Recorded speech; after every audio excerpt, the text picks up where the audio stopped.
Hello students, उम्मीद है आप सभी अच्छे होंगे। बच्चों, इस वीडियो में हम chapter 3 motion in straight line से कुछ इंपॉर्टेंट एमसीक्यूज डिस्कस करेंगे। इस वीडियो में जितने भी एमसीक्यूज मैं डिस्कस करूंगा वो सभी बहुत इंपॉर्टेंट हैं।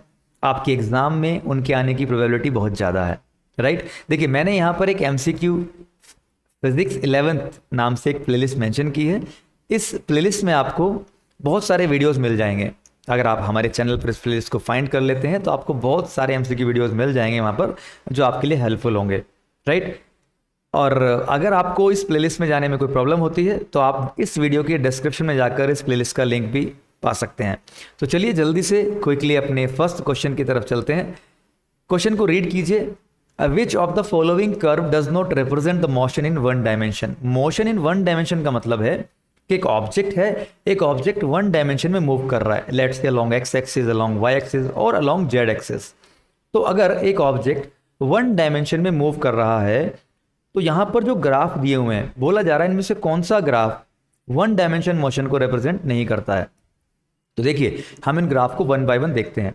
अगर हम फर्स्ट ग्राफ को देखें तो देखिए, फर्स्ट ग्राफ में लेट्स से अगर मैं इस पॉइंट को ओ बोल देता हूँ, इस पॉइंट को ए बोल देता हूँ, इस पॉइंट को मैं बी बोल देता हूँ। तो जैसे जैसे टाइम इंक्रीज करता है वेलोसिटी ओ से लेकर ए तक इंक्रीज करती है। अगर आपको ग्राफ रीड करना आता है तो आप समझ जाएंगे कि वेलोसिटी ओ से लेकर ए तक इंक्रीज करती है, फिर ए से लेकर बी तक दोबारा डिक्रीज करती है। और ऐसा पॉसिबल है, हो सकता है कोई ऑब्जेक्ट पहले मूव कर रहा हो, उसकी वेलोसिटी इंक्रीज कर रही हो, फिर धीरे धीरे उसकी वेलोसिटी डिक्रीज करे, तो ये तो पॉसिबल है। लेकिन अगर हम सेकेंड ग्राफ को देखें जो कि ऑप्शन बी में दिया हुआ है, ये एक ग्राफ एक सर्किल है और यहाँ पर अगर हम देखें ध्यान से तो हमें मिलेगा कि भाई एक टाइम पर, मान लीजिए इस टाइम को हम बोल देता हूँ T1 टाइम पर आपको दो वेलोसिटीज मिल रही हैं अकॉर्डिंग टू दिस ग्राफ। अगर मैं इसको V1 बोल देता हूँ और इसको V2 बोल देता हूँ, तो क्या ऐसा पॉसिबल है कि किसी ऑब्जेक्ट की किसी एक टाइम पर दो वेलोसिटी हो? तो वन डायमेंशन में ऐसा बिल्कुल भी पॉसिबल नहीं है। तो इसका मतलब graph B does not represent the motion in one dimension. चलिए ग्राफ सी और ग्राफ डी को भी देख लेते हैं। तो ग्राफ सी में अगर आप देखेंगे तो as the time increases velocity increases, velocity जो है वो इंक्रीज कर रही है जैसे जैसे टाइम इंक्रीज कर रहा है। तो ये पॉसिबल है, हो सकता है किसी ऑब्जेक्ट की वेलोसिटी इंक्रीज करती रहे, कुछ उसकी इनिशियल वेलोसिटी है शुरू में। अगर हम ग्राफ डी को देखें तो ग्राफ डी में भी आप यही देखेंगे कि ओ से लेकर ए, अगर मैं यहाँ पर नाम रख देता हूँ ओ ए बी सी, राइट। तो ओ से लेकर ए तक आप देखिए शुरू में पहले वेलोसिटी इंक्रीज कर रही है, फिर वेलोसिटी डिक्रीज कर रही है। अब अगर आप देखें ए से लेकर बी, तो ए बी जो कर्व है, ए बी जो पार्ट है कर्व का, वो फोर्थ क्वाड्रेंट में आ रहा है। इसका मतलब अगर हम वाई एक्सिस पर ऊपर की तरफ वेलोसिटी देखें तो पॉजिटिव मानी जाती है और नेगेटिव वाई एक्सिस पर वेलोसिटी नेगेटिव मानी जाती है, राइट। तो अगर फर्स्ट क्वाड्रेंट में देखें तो वेलोसिटी पॉजिटिव है, अगर फोर्थ क्वाड्रेंट में देखें तो वेलोसिटी नेगेटिव हो गई। तो हो सकता है कि ऑब्जेक्ट पहले मूव कर रहा है अलोंग एक्स एक्सिस और फिर वो नेगेटिव एक्सिस की तरफ वापस रिवर्स में मूव करना शुरू कर दे, लेकिन उसकी वेलोसिटी पहले इंक्रीज करेगी और फिर डिक्रीज करेगी। तो ये भी पॉसिबल है, राइट। नेगेटिव वेलोसिटी हो सकती है। लेकिन अगर हम बी ऑप्शन को देखें तो बी ऑप्शन में दिया हुआ कर्व जो है वो ये बताता है कि एक टाइम पर दो वेलोसिटी हैं, जो कि पॉसिबल नहीं है। तो यहाँ पर जो ग्राफ जो बी ऑप्शन में दिया हुआ है वो वन डायमेंशन मोशन को रिप्रेजेंट नहीं करता है। तो यहाँ पर बी ऑप्शन बिल्कुल सही होगा बच्चों। चलिए नेक्स्ट क्वेश्चन की तरफ मूव करते हैं, जल्दी से रीड कीजिए। Which of the following changes when a particle is moving with uniform velocity. बोला जा रहा है कि अगर एक पार्टिकल यूनिफॉर्म वेलोसिटी से मूव करता है तो इनमें से कौन सी क्वांटिटी जो है वो चेंज होगी। तो देखिए, स्पीड, अगर यूनिफॉर्म वेलोसिटी है तो इसका मतलब स्पीड भी कांस्टेंट है, स्पीड चेंज नहीं होगी। वेलोसिटी तो इन्होंने बोला ही है कि कांस्टेंट है, इसका मतलब ऑप्शन ए ऑप्शन बी नहीं होंगे यहाँ पर। एक्सेलरेशन, एक्सेलरेशन होता है rate of change of velocity. तो अगर यहाँ पर वेलोसिटी चेंज ही नहीं हो रही है तो इसका मतलब एक्सेलरेशन जीरो है और जीरो ही रहेगा, राइट। तो इसका मतलब ये है कि ऑप्शन डी यहाँ पर सही होगा। Position vector, position vector change होगा जब एक ऑब्जेक्ट या एक पार्टिकल यूनिफॉर्म वेलोसिटी से मूव करेगा, राइट। मान लीजिए एक पार्टिकल यहाँ पर है, उसकी वेलोसिटी है v, थोड़ी देर बाद वो पार्टिकल आगे निकल जाता है, अभी भी उसकी वेलोसिटी कितनी है v है और डायरेक्शन भी सेम है। तो आप देखेंगे उसकी पोजीशन चेंज हो रही है, पहले ये है और फिर उसकी पोजीशन ये है। तो इसका मतलब उसकी पोजीशन चेंज हो रही है, उसका पोजीशन वेक्टर चेंज हो रहा है। तो यहाँ पर ऑप्शन डी बिल्कुल सही होगा बच्चों। नेक्स्ट क्वेश्चन पर चलते हैं, क्विकली रीड कीजिए। बोला जा रहा है the acceleration of a moving object can be found from. Options देख लीजिए। देखिए एक्सेलरेशन हमें मिलता है वेलोसिटी टाइम ग्राफ के स्लोप से, क्योंकि एक्सेलरेशन होता है rate of change of velocity, right. तो अगर मान लीजिए हमारे पास एक वेलोसिटी टाइम ग्राफ है, राइट, और ये ग्राफ हम मान लेते हैं लीनियर ग्राफ है, स्ट्रेट लाइन ग्राफ है, ओके। तो अगर हम इस वेलोसिटी टाइम ग्राफ का स्लोप निकाल लेते हैं, ध्यान सुनिए, वेलोसिटी टाइम ग्राफ का हम स्लोप निकाल लेते हैं तो हमें मिलेगा एक्सेलरेशन। अगर हम डिस्प्लेसमेंट टाइम ग्राफ का स्लोप निकालेंगे तो हमें मिलेगी वेलोसिटी, ओके। तो यहां पर ऑप्शन डी बिल्कुल सही होगा बच्चों, ओके। चलिए नेक्स्ट क्वेश्चन पर मूव करते हैं। बोला जा रहा है the position x of a particle varies with time t as x equals to at square minus bt cube, the acceleration will be 0 at time t equal to. हमें यहां पर देखिए पोजीशन दी हुई है और पोजीशन टाइम पर depend कर रही है। किस तरीके से बोला जा रहा है, x equal to at square minus bt cube, right. तो अगर हम इस फंक्शन का डेरिवेटिव कर दें, यानी डिफरेंशिएट कर दें इस फंक्शन को विद रिस्पेक्ट टू टाइम एक बार, तो हमें मिलेगी बेटा वेलोसिटी। देखिए इस तरीके से dx बाई dt, राइट, यानी मैं डिफरेंशिएट कर रहा हूं पोजीशन फंक्शन को, that is at square minus bt cube. So अगर मैं at square minus bt cube का डिफरेंशिएशन करता हूं, इसका डेरिवेटिव निकालता हूं, सो ये आएगा बच्चों 2at माइनस 3bt स्क्वायर। ये हमें मिला है बेटा वेलोसिटी फंक्शन, ओके। अगर मैं इसका एक बार और डिफरेंशिएशन कर देता हूं बच्चों, तो मुझे मिल जाएगा एक्सेलरेशन, है ना। मैं v का डिफरेंशिएशन कर देता हूं, और v क्या है बेटा, v है 2at minus 3bt square. 2at minus 3bt square, इसको डिफरेंशिएट करके वैल्यू आएगी बेटा 2a माइनस 3 इंटू 2 यानी 6bt, राइट। तो हमें एक्सेलरेशन मिल गया है 2a माइनस 6bt। अब देखिए बोला जा रहा है कि acceleration will be 0 at time t equal to, यानी बताना है कि टाइम की वैल्यू जब एक्सेलरेशन 0 है। तो अगर हम एक्सेलरेशन को 0 मान लें तो हमें लिखना होगा 2a minus 6bt equal to 0, क्योंकि जो हमें यहाँ पर इंस्टेंटेनियस एक्सेलरेशन मिला है बेटा वो मिला है 2a minus 6bt, right. a और b यहाँ पर कांस्टेंट है, यहाँ पर a और b कांस्टेंट है, और ये है एक्सेलरेशन। आप कंफ्यूज मत होना कि a equals to 2a minus 6bt कैसे हो गया है। a हम एक्सेलरेशन के लिए भी यूज़ करते हैं, इसको डिनोट करने के लिए यूज़ करते हैं। तो यहाँ पर हो जाएगा 2a minus 6bt equal to 0। तो यहाँ से टाइम की वैल्यू क्या आएगी, देखिए हम इसका माइनस 6bt का ट्रांसपोज कर देते हैं, तो ये होगा 6bt equal to 2a, and then t की वैल्यू आ जाएगी बेटा t equal to 2a upon 6b, और ये कैंसिल होगा 6 2 से, और ये हो जाएगा बेटा a upon 3b, right. Options में देखिए a अपॉन 3b, यानी फर्स्ट ऑप्शन बेटा बिल्कुल सही होगा यहाँ पर। उम्मीद है आपको समझ में आया होगा। अगर हम डिस्प्लेसमेंट फंक्शन का एक बार डेरिवेटिव करते हैं मिलती है वेलोसिटी, दो बार करते हैं तो मिलता है एक्सेलरेशन। अब देखिए यहाँ पर बोला जा रहा था कि जब एक्सेलरेशन 0 है तो वो टाइम की वैल्यू बताइए, तो हमने जो एक्सेलरेशन हमें मिला था उसको हमने 0 के साथ इक्वेट कर दिया, हमने टाइम की वैल्यू निकाली, that is a by 3b। Option A बिल्कुल सही होगा यहाँ पर। चलते हैं नेक्स्ट क्वेश्चन पर बच्चों। Next question is motion of a particle is given by equation. यहाँ पर मोशन दिया हुआ है, यानी डिस्प्लेसमेंट फंक्शन दिया हुआ है। The value of acceleration of the particle at time t equal to 1 second is. Options देख लीजिए। देखिए यहां पर भी हमें दोबारा क्या दिया हुआ है, डिस्प्लेसमेंट फंक्शन दिया हुआ है 3t cube plus 7t square plus 14t plus 8। Okay students, अगर हम इसका दो बार डिफरेंशिएशन करेंगे क्या मिलेगा, एक्सेलरेशन मिलेगा। तो कर देते हैं जल्दी से, ds बाई dt क्या मिलने वाला है हमें, इंस्टेंटेनियस वेलोसिटी, राइट। तो हम करेंगे डेरिवेटिव किसका बच्चों, 3t cube plus 7t square plus 14t plus 8 का। और वी आई की वैल्यू आ जाएगी 9t² plus 14t plus 14 plus 0, क्योंकि 8 कांस्टेंट है, उसका डेरिवेटिव 0 होता है। अगर हम वी आई का एक बार और डेरिवेटिव कर दें, यानी एक्स का 2 बार डेरिवेटिव कर दें और वी का एक बार डेरिवेटिव और कर दें, तो हमें मिल जाता है acceleration, and it will be 18t plus 14 plus 0। इस बार 14 0 हो जाएगा क्योंकि 14 कांस्टेंट है और कांस्टेंट का डेरिवेटिव 0 होता है। सो ए आई की वैल्यू मिली, इंस्टेंटेनियस एक्सेलरेशन की वैल्यू मिली बेटा 18t प्लस 14।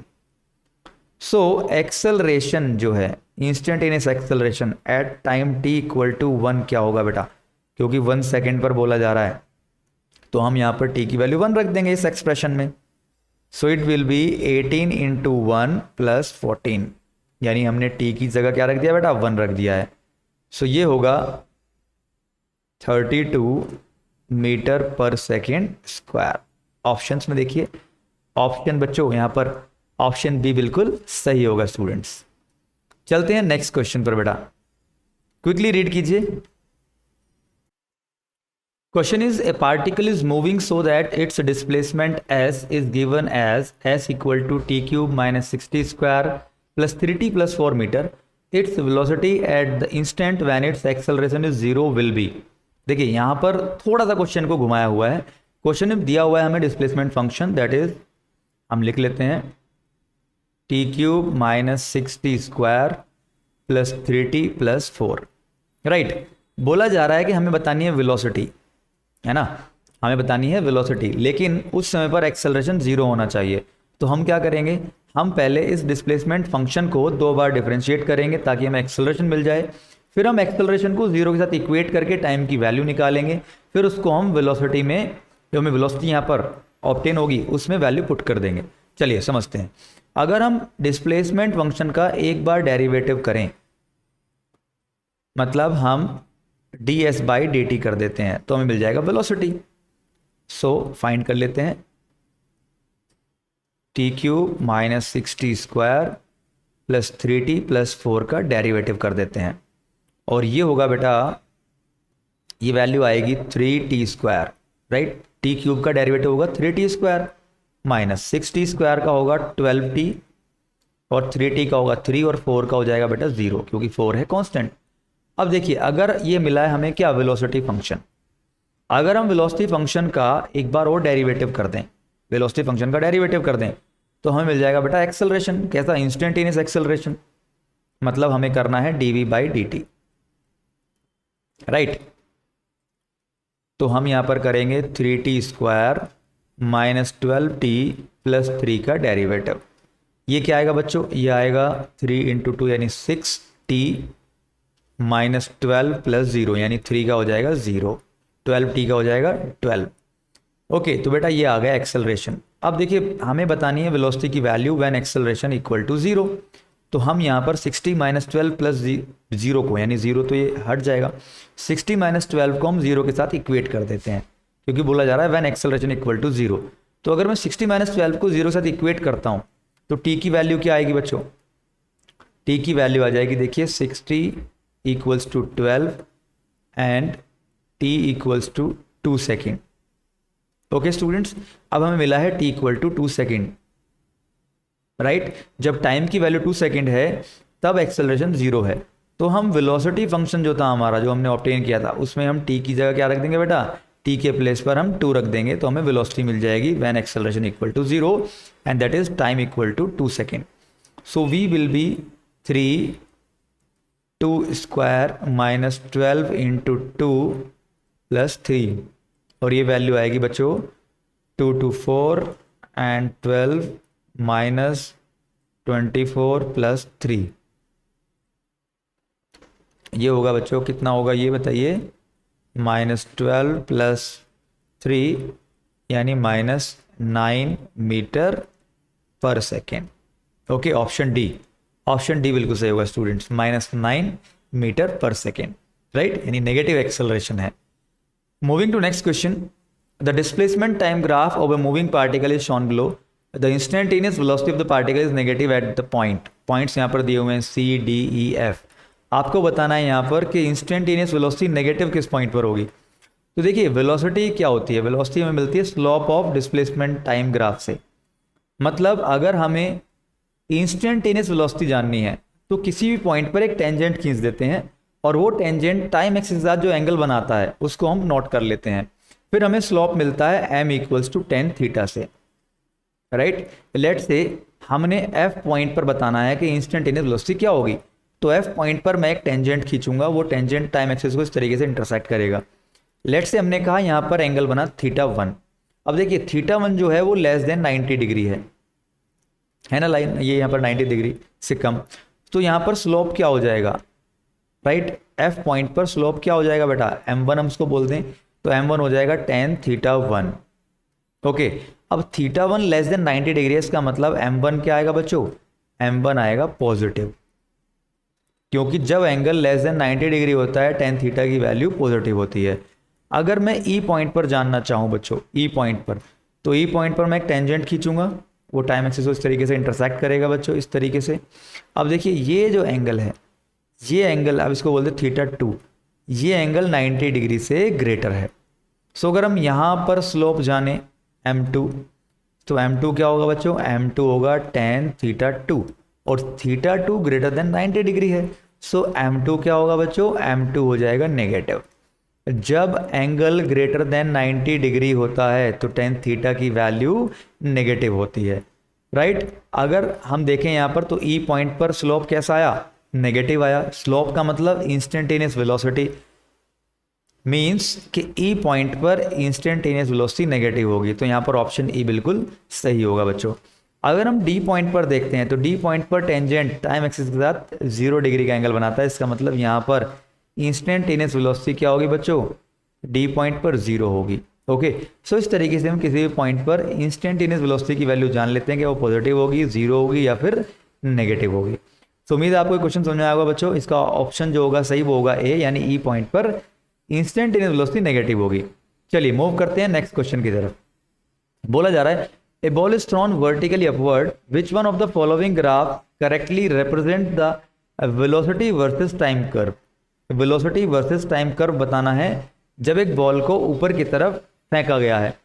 सो लेट से अगर हम किसी बॉल को ऊपर की तरफ फेंकते हैं, राइट, तो उसकी इनिशियल वेलोसिटी कुछ होती है, लेकिन धीरे धीरे धीरे धीरे ऊपर जब वो जाती है उसकी फाइनल वेलोसिटी हो जाती है 0, मतलब धीरे धीरे धीरे धीरे डिक्रीज हो जाती है। क्यों, क्योंकि अपोजिट डायरेक्शन में फोर्स लग रहा है, ग्रेविटेशनल फोर्स, और फिर दोबारा वो बॉल नीचे की तरफ आती है, राइट, और उसकी वेलोसिटी धीरे धीरे इंक्रीज करने लगती है। लेकिन आपने देखा कि वेलोसिटी जब ऊपर की तरफ जा रहा था तो धीरे धीरे कम हो रही थी, लेकिन वेलोसिटी पॉजिटिव थी। लेकिन जैसे ही वेलोसिटी की डायरेक्शन बदली, वेलोसिटी हो गई नेगेटिव, और वो दोबारा क्या होना शुरू हो जाता है, इंक्रीज होनी शुरू हो जाती है। इसका मतलब अगर हमें वेलोसिटी टाइम ग्राफ जानना है when A ball is thrown vertically upward, तो आप देखेंगे यहाँ पर ग्राफ डी देखिए आप, जैसे जैसे टाइम इंक्रीज करता है वेलोसिटी धीरे धीरे धीरे धीरे डिक्रीज करती है, ओ से लेकर ए तक डिक्रीज करती है, फिर ओ से लेकर बी तक, सॉरी ए से लेकर बी तक आप देखेंगे डायरेक्शन बदल गई है, क्योंकि फोर्थ क्वाड्रेंट में पहुंच गया है ग्राफ। इसका मतलब वेलोसिटी की जो डायरेक्शन है वो बदल गई है, वेलोसिटी नेगेटिव हो गई है।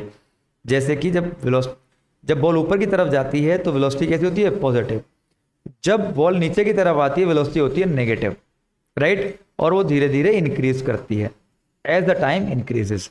तो यहाँ पर ग्राफ डी बिल्कुल सही होगा बच्चों। अगर हम वेलोसिटी टाइम ग्राफ देखें when A ball is thrown vertically upward, तो वो डी ग्राफ की तरह होगा, राइट।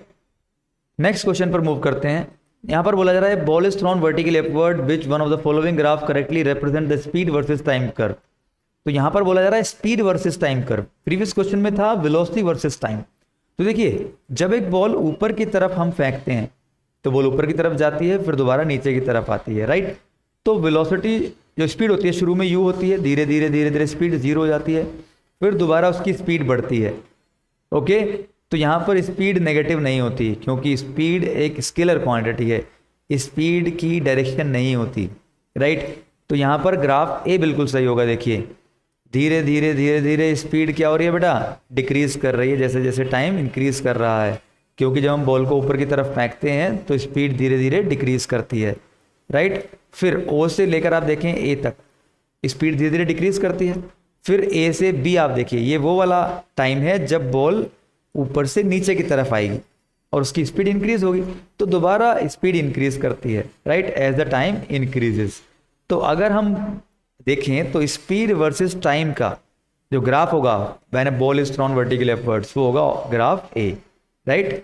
स्पीड पहले डिक्रीज करती है फिर इंक्रीज करती है, लेकिन ये ग्राफ फोर्थ क्वाड्रेंट में नहीं जाएगा। क्यों? क्योंकि स्पीड नेगेटिव नहीं होती, वेलोसिटी नेगेटिव होती है जब डायरेक्शन रिवर्स होती है।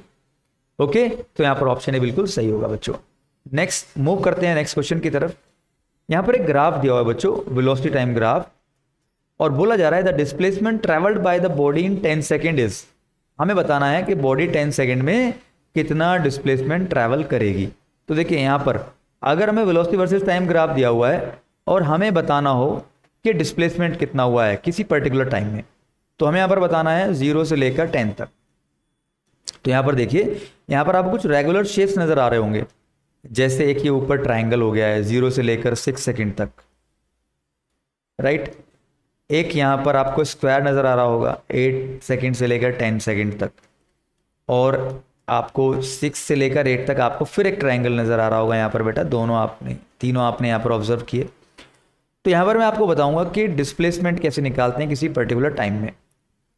तो डिस्प्लेसमेंट निकालने का फॉर्मूला होता है कि जो आपके यहाँ पर एरिया बने हैं, जैसे मैं इसको बोल देता हूँ area of triangle A1, area of square A2, area of another triangle A3। तो आपको क्या करना है, डिस्प्लेसमेंट निकालना है फॉर टाइम 10 सेकेंड। तो आप यहाँ पर जो एरिया है इनको फाइंड करेंगे और A1 A2 को ऐड करेंगे और A3 को सब्ट्रैक्ट कर देंगे। अगर आपको निकालना है डिस्प्लेसमेंट इन 10 सेकेंड, राइट। अगर आपको निकालना है distance travelled by the body in 10 second, तो डिस्टेंस के लिए जितने भी एरिया हैं उस पर्टिकुलर टाइम में, जैसे कि A1 A2 A3, इन तीनों को आप ऐड कर देंगे, राइट। इसका रीज़न है क्योंकि वेलोसिटी नेगेटिव होती है, राइट। तो यहाँ पर हम कुछ डिस्प्लेसमेंट यहाँ पर देखिए आप नेगेटिव होगा, लेकिन अगर हम डिस्टेंस निकालें तो डिस्टेंस नेगेटिव नहीं होती, तो उसके लिए हम स्पीड यूज़ करते हैं, स्पीड कभी नेगेटिव नहीं होती। तो रीज़न ये है कि यहाँ पर आप अगर दोनों जो फर्स्ट क्वाड्रेंट में एरिया है उनको ऐड कर फोर्थ क्वाड्रेंट वाले एरिया को सब्ट्रैक्ट कर देते हैं तो आपको मिलेगा डिस्प्लेसमेंट। अगर आप फर्स्ट क्वाड्रेंट और फोर्थ क्वाड्रेंट के जो एरिया है उनको आप ऐड कर देते हैं तो आपको मिलता है डिस्टेंस, राइट। तो हम A1 एरिया निकालते हैं। A1 एरिया आएगा, देखिए क्या होगा, एक ट्राइंगल है, ये होगा हाफ इंटू बेस कितना है 0 से लेकर 6, तो 6 बेस हो गया है।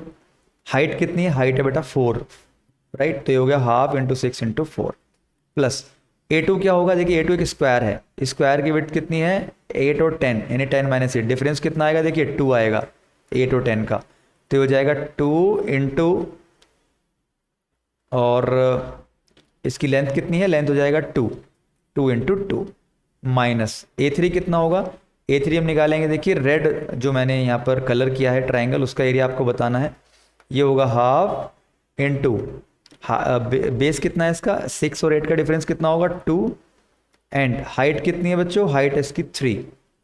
तो यहाँ पर हम नेगेटिव 3 नहीं लेंगे, हमने ऑलरेडी यहाँ पर नेगेटिव ले लिया है शुरू में, राइट। सो देखिए 2 4 कैंसिल हुआ 2, यानी ये होगा 12 एंड 2 2 4, राइट, माइनस 2 से 2 कैंसिल मतलब 3। सो बच्चों ये आया है 13 मीटर, राइट। तो यहाँ पर ऑप्शन होगा बेटे ऑप्शन सी, यानी 13 मीटर। अगर हमें यहाँ पर डिस्प्लेसमेंट निकालना होता तो हमें बोला जाता कि इस तरीके से हम करते हैं, यानी 13 मीटर। अगर बोला जाता कि डिस्टेंस निकालिए, तो डिस्टेंस के लिए हम क्या करते हैं, जो तीनों यहाँ पर एरियाज हैं इनको हम ऐड कर देंगे। तो ऐड करने पर क्या आएगा 12 + 4 + 3, क्योंकि एरिया तो यही आया, एक का आया 12, एक का आया 4 और एक का आया बेटा 3, तो ये होगा 12 + 4 + 3, राइट, एंड ये आता 19 मीटर। तो खैर बच्चों इस क्वेश्चन में हमसे बोला जा रहा था कि डिस्प्लेसमेंट बताइए 10 सेकंड में, तो डिस्प्लेसमेंट तो आया 13 मीटर, ऑप्शन सी बिल्कुल सही है। अब देखिए कभी कभी क्वेश्चन में पूछा जाता है कि 8 सेकंड में बताइए, तो स्टूडेंट्स ध्यान नहीं देते हैं, वो 10 सेकंड का निकाल देते हैं। अगर 8 सेकंड में डिस्प्लेसमेंट पूछा जाए या डिस्टेंस पूछा जाए तो आप फिर यहाँ पर दोनों ट्राइंगल देखेंगे, ए स्क्वायर को आप नहीं देखेंगे, क्योंकि वो 8 से लेकर 10 सेकेंड्स तक के टाइम का डिस्टेंस या डिस्प्लेसमेंट है। ओके स्टूडेंट्स, सो उम्मीद है आपको क्वेश्चन समझ में आया होगा बच्चों। तो यहाँ पर ऑप्शन सी बिल्कुल सही होगा, 13 मीटर। चलते हैं नेक्स्ट क्वेश्चन की तरफ। बोला जा रहा है a cyclist starts from A and ends at B on a circular track of radius R as given in figure. What is the displacement covered by the cyclist. एक cyclist है बच्चों, देखिए वो ए से स्टार्ट करता है और बी तक पहुंचता है। एक सर्कुलर ट्रैक पर वो मूव कर रहा है। सर्कुलर ट्रैक की रेडियस है आर और कितना एंगल ट्रेस किया उसने, 120 डिग्री। हमें बताना है कि उसने कितना डिस्प्लेसमेंट कवर किया। ऑप्शंस देख लीजिए। देखिए डिस्प्लेसमेंट होगा ए बी, ए को हम बी से सीधा ज्वाइन कर देते हैं, ये होगा डिस्प्लेसमेंट। अगर आपको इसका मैग्नीट्यूड बताना है तो मैग्नीट्यूड का यहाँ पर एक फॉर्मूला आप याद कर लीजिए। फॉर्मूला होता है twice of radius into sine theta by 2, यानी जितना एंगल उसने ट्रेस किया है। अब यहां पर देखिए 2r साइन थीटा, यानी एंगल कितना ट्रेस किया है बच्चों, 120 डिग्री। सो ये वैल्यू क्या हो जाएगी, ये वैल्यू हो जाएगी 2r साइन 60 डिग्री। और साइन 60 की वैल्यू कितनी होती है बच्चों, √3/2, यानी 2r इंटू √3/2। 2 से 2 कैंसिल हो गया है, वैल्यू आई बच्चों √3r। तो यहाँ पर जो ए बी डिस्प्लेसमेंट है, कितनी वैल्यू हमने ऑब्टेन की, हमने की √3 into R. So option B यहाँ पर बिल्कुल सही होगा बच्चों।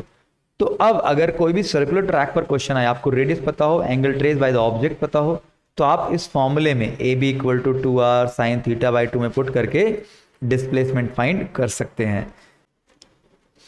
देखिए क्वेश्चन में क्या दिया है बेटा, what will be the ratio of distance covered by the freely falling body from rest in 4th and 5th seconds of journey. Options देख लीजिए।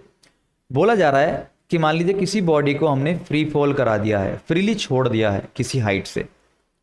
अगर हम किसी बॉडी को किसी हाइट से फ्रीली छोड़ते हैं तो उसकी इनिशियल वेलोसिटी होती है 0 और हर सेकंड में उसकी स्पीड इंक्रीज करती है ना, क्योंकि हमें पता है यहाँ पर जी की वैल्यू कितनी होती है, 9.8 मीटर पर सेकेंड स्क्वायर। इसका मतलब हर सेकंड में उसकी वेलोसिटी कितनी इंक्रीज करती है, 9.8 मीटर पर सेकेंड। तो अगर हम यहाँ पर एज्यूम कर लें कि जी की वैल्यू है 10 मीटर पर सेकेंड स्क्वायर, तो इसका मतलब हर सेकंड में उसकी स्पीड कितना इंक्रीज करेगी, 10 मीटर पर सेकेंड इंक्रीज करेगी। रेट एक्सेलरेशन का मतलब यही होता है। तो फर्स्ट सेकंड में लेट से बॉडी ने कितना डिस्प्लेसमेंट, कितना डिस्टेंस कवर किया, d1। सेकंड में थोड़ा ज़्यादा करेगी क्योंकि एक सेकंड बाद उसकी स्पीड बढ़ गई है, तो नेक्स्ट सेकंड में वो करेगी बेटा d2। ये है कि एक सेकंड में कितना कर रही है, फर्स्ट सेकंड में, सेकंड में, थर्ड सेकंड में, यानी कि 2 सेकंड में पूरा कितना कर रही है। हम बोल रहे हैं कि किसी पर्टिकुलर सेकंड में कितना वो डिस्प्लेसमेंट कवर करती है, डिस्टेंस कवर करती है। तो उसके लिए फॉर्मूला होता है बेटा dn equals to u plus a/2 2n-1, right. इसमें u होता है इनिशियल वेलोसिटी जो कि यहाँ पर 0 होगा, a होगा यहाँ पर g की वैल्यू यानी 10, एक्सेलरेशन होगा यहाँ पर एक्सेलरेशन ड्यू टू ग्रेविटी यानी 10, और n होगा हम किस सेकंड की बात कर रहे हैं। जैसे यहाँ पर बोला जा रहा है 4th सेकंड में और 5th सेकंड में, तो हम यहाँ पर एक बार 4th सेकंड में निकालते हैं कि 4th सेकंड में, 4th पर्टिकुलर सेकंड में वो कितना डिस्प्लेसमेंट कवर करेगी।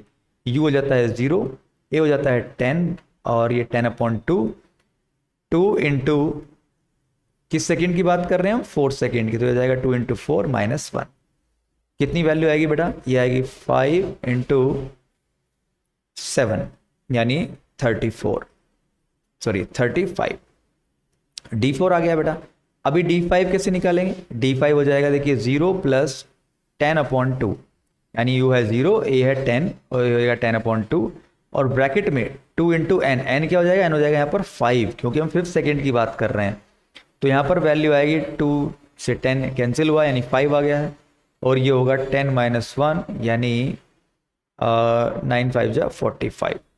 सो रेशियो क्या होगा बेटा d4 और d5 का, रेशियो आ जाएगा बेटा 35/45, यानी कितना आया 7/9, 7:9।